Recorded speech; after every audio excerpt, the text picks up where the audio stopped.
Le maire de New York veut favoriser la croissance du Bitcoin et des crypto-monnaies dans sa ville. Coinbase teste un abonnement sans frais de trading avec assistance. On voit qu'on a ici le Bitcoin et l'Ether poursuivent leur consolidation. Nouveau ATH en vue. Selon JP Morgan, le Bitcoin atteindra 146 000 dollars. Enfin, vous le voyez, vous trouvez pas ça bizarre un petit peu que en ce moment on n'a que des bonnes news? Est-ce que nous sommes ici à l'aube justement de faire venir un maximum d'investisseurs pour pouvoir enfin faire partir le prix? Ou est-ce que inversement on va avoir besoin de liquidité? Du coup, on fait venir les investisseurs débutants pour faire une correction, récupérer leur liquidité et cette fois-ci renvoyer le prix? Eh bien, c'est exactement ce que nous allons voir dans cette émission. Hello à toute la team Logique, ravi de vous retrouver dans cette nouvelle analyse du marché crypto-monnaie. On est aujourd'hui le vendredi 5 novembre 2021 et il est 15h35 à l'heure à laquelle je tourne cette vidéo. Alors comme vous le voyez, on a un Bitcoin qui continue de consolider, on n'a aucune performance qui sont vraiment réalisées. Il est ici sur les 61 836 dollars, il est avec une performance de 0,53% à la baisse. Alors attention sur le Bitcoin en ce moment, il y a pas mal de contre-indications. Graphiquement parlant, on commence à être un petit peu baissier. On voit qu'on a que de belles news qui arrivent. On se demande tous ici, est-ce que ça va être le moment? Est-ce qu'on est simplement en train de consolider pour vraiment faire partir le Bitcoin, ou est-ce qu'on consolide pour faire venir des investisseurs débutants et par la suite essayer de totalement les rect? Eh bien c'est vraiment ce qu'il va falloir qu'on arrive à désigner ces prochains temps. C'est vraiment là qu'on va pouvoir tirer un maximum profit du marché crypto. On a un Ethereum qui suit totalement le Bitcoin, moins 0,72%, il est sur les 4519 dollars. Autrement, vous allez voir qu'on a de grosses performances sur certains secteurs, notamment ici les coins d'exchange qui réalisent de belles performances. On voit 9,09% pour le BNB, on a 6,39% pour le Terra Luna, 7,16% pour le Chainlink, 11,83% pour le VeChain et 26,01% pour le Crypto.com.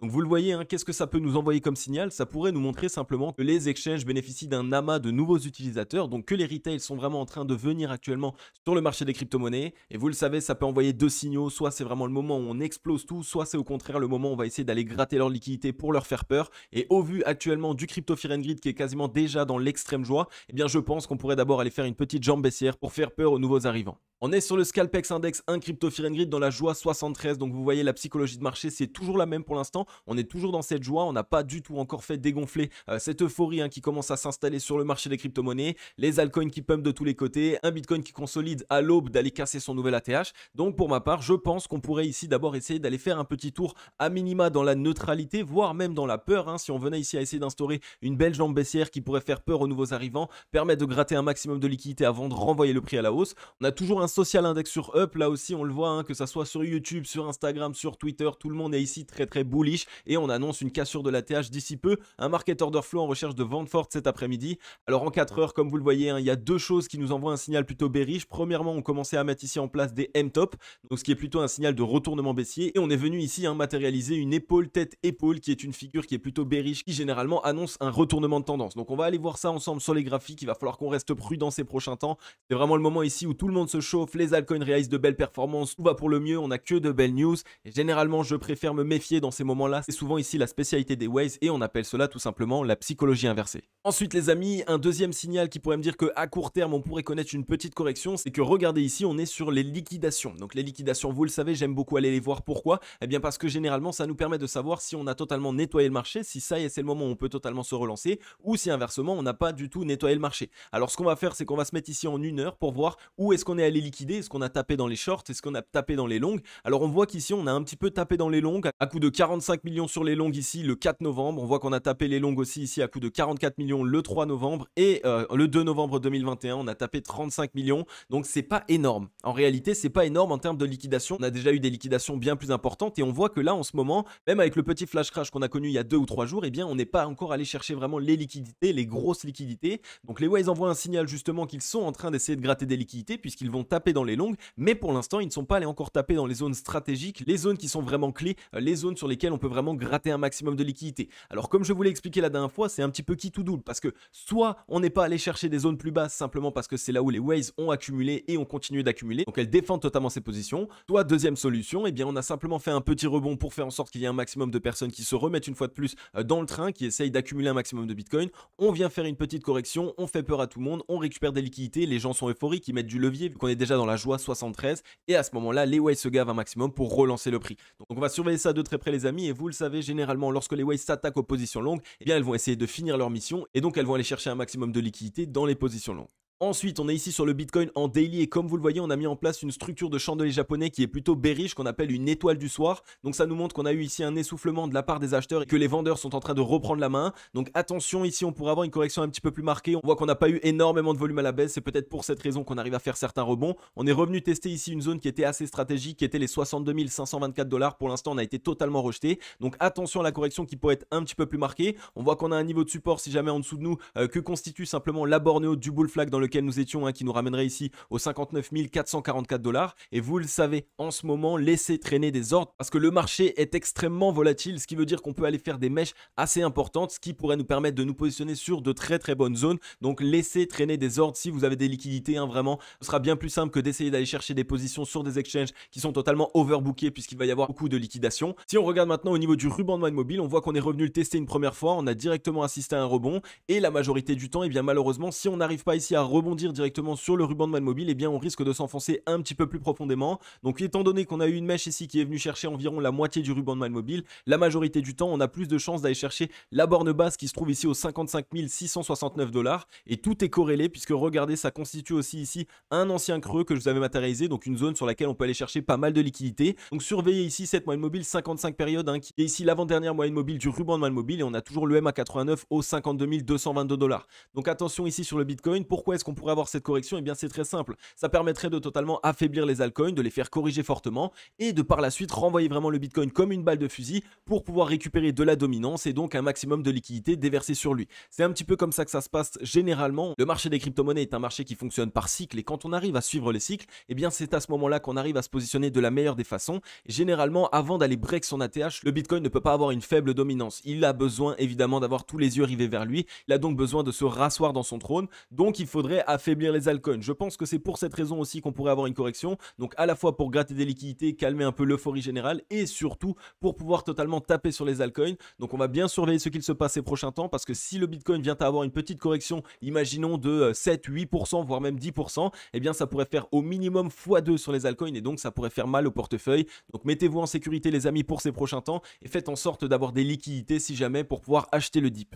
Ensuite, on ne l'avait pas vu, il est reparti tout seul, vraiment dans son coin, et pourtant c'est un signal qui nous montre que le Bitcoin normalement ne peut pas trouver ici la possibilité d'aller casser son ATH, puisque regardez, le dollar est revenu ici mettre en place un double bottom, et on voit qu'on a une belle conviction de repartir à la hausse. Donc comme d'habitude, vous le savez, la main invisible sur le dollar est toujours présente, mais malheureusement lorsque le dollar reprend une tendance haussière, la majorité du temps c'est plutôt bearish pour le Bitcoin et pour le marché des crypto-monnaies. Donc il va vraiment falloir qu'on surveille ici ce qui se passe sur le dollar. On voit qu'on a mis ici en place un double bottom avec une grosse ravalante haussière. Si on regarde maintenant un petit peu au niveau du ruban de mobile, on voit qu'on est revenu le tester, on a fait un double bottom dessus et on est vraiment parti à la hausse.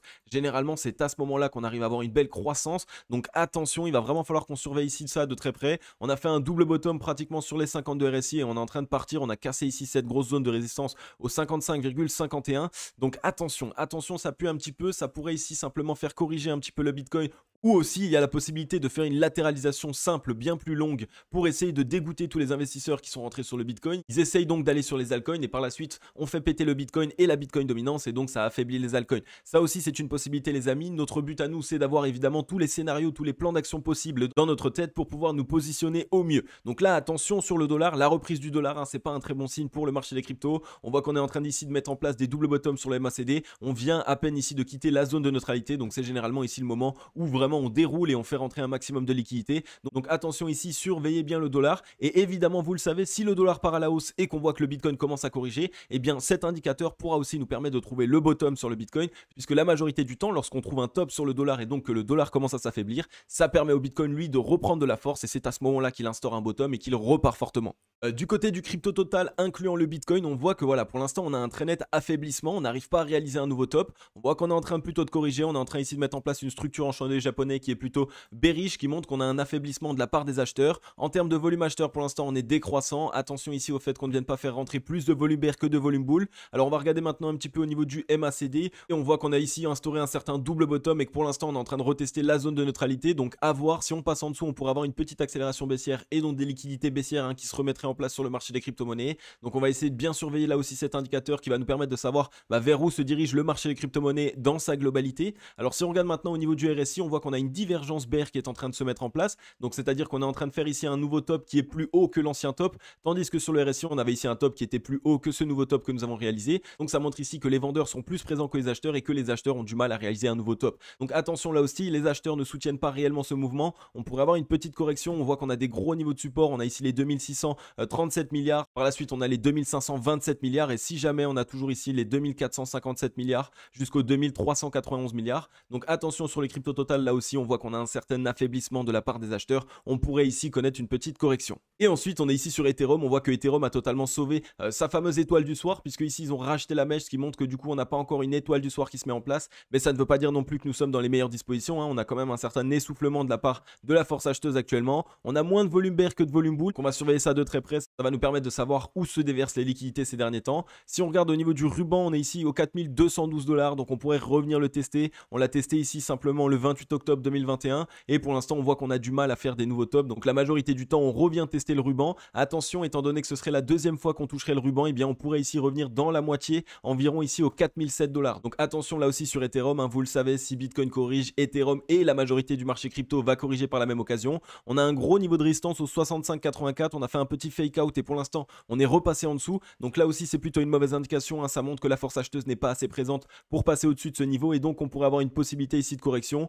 On pourrait revenir ici chercher ce niveau de support au 53,87, voire même rétablir la neutralité sur les 52 RSI. Donc attention les amis, et évidemment, il faut qu'on surveille tout ça. Je n'ai pas envie d'être bearish, vous le savez, vous savez exactement comment je suis, mais au vu des indications actuelles, au vu de mon plan d'action, eh bien je pense qu'on pourrait avoir une petite correction. Ce serait vraiment stratégique, ce serait pour totalement affaiblir les altcoins dans un premier temps, et en même temps on voit que ça concorde puisqu'on n'a que des bonnes news. Vraiment, il n'y a que des bonnes news. Il n'y a rien de mauvais en ce moment qui tombe, on a des choses qu'on n'aurait jamais pensé, et ça généralement ça me freine un petit peu, surtout lorsqu'on est à l'aube de rentrer dans l'extrême joie. Donc à voir, comme dit, je ne vous dis pas forcément qu'on va corriger les amis, vous devez absolument réaliser vos propres analyses et comprendre ce qu'il se passe, mais ce qui est génial, c'est que ça pourrait nous offrir de très grosses opportunités, à la fois sur le Bitcoin et à la fois sur les altcoins.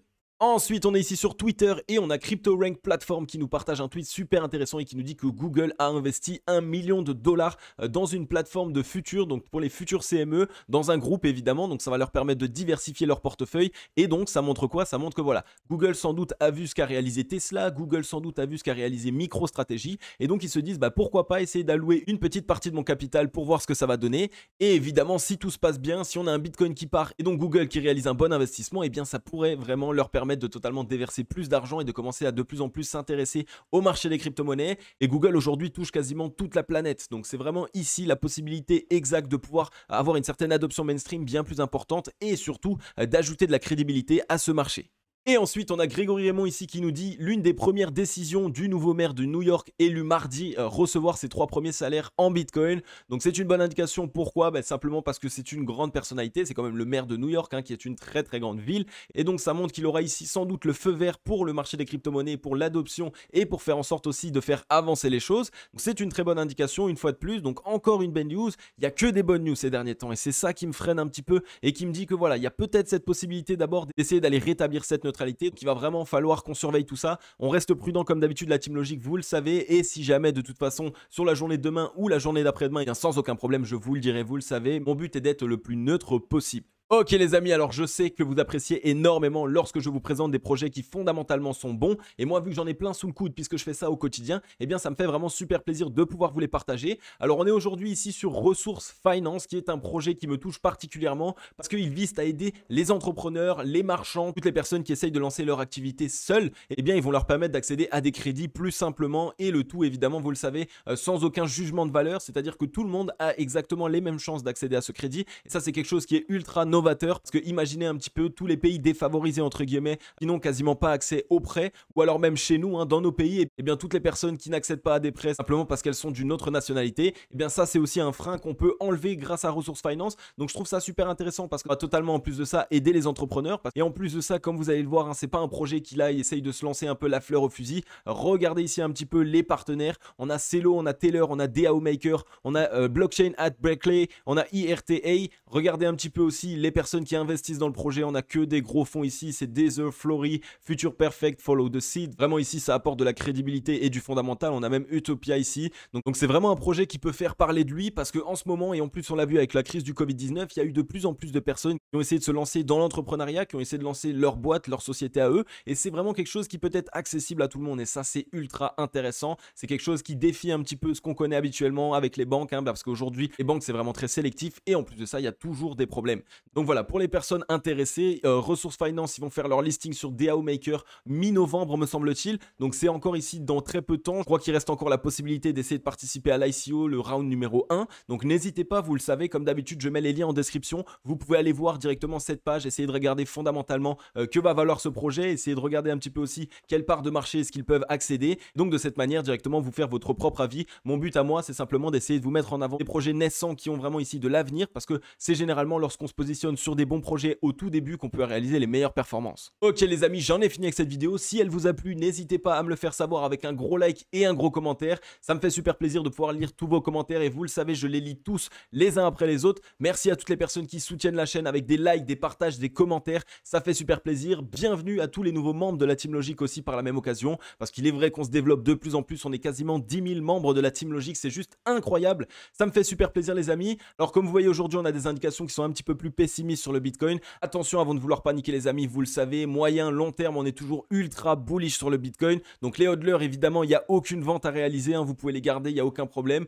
Et autrement, il y a aussi cette possibilité de continuer à latéraliser tout simplement et de ne pas connaître du tout de correction parce que les Waves pensent que tout le monde s'attend à une correction. Donc ça aussi, c'est quelque chose qu'il faut essayer de garder en tête. Essayez de faire de votre côté votre petite analyse, faites un petit peu le Sherlock Holmes pour savoir si en ce moment les gens s'attendent plutôt à une correction et donc ont des liquidités de côté pour pouvoir essayer d'investir sur le dip, ou est-ce que inversement, les gens actuellement n'ont aucune liquidité, ils sont entièrement full sur les altcoins et sur le Bitcoin et donc généralement, c'est donc le moment où les Waves peuvent totalement faire corriger. Donc voilà un petit peu ce qu'il faut essayer de comprendre. Vous le savez, pour ma part, j'adore analyser la psychologie de marché, c'est elle qui va m'envoyer la direction du Bitcoin et du marché crypto-monnaie dans sa globalité. Donc voilà, en tout cas comme d'habitude les amis, je vais vous souhaiter à tous et à toutes une agréable journée et une agréable soirée. C'était Crypto Logic.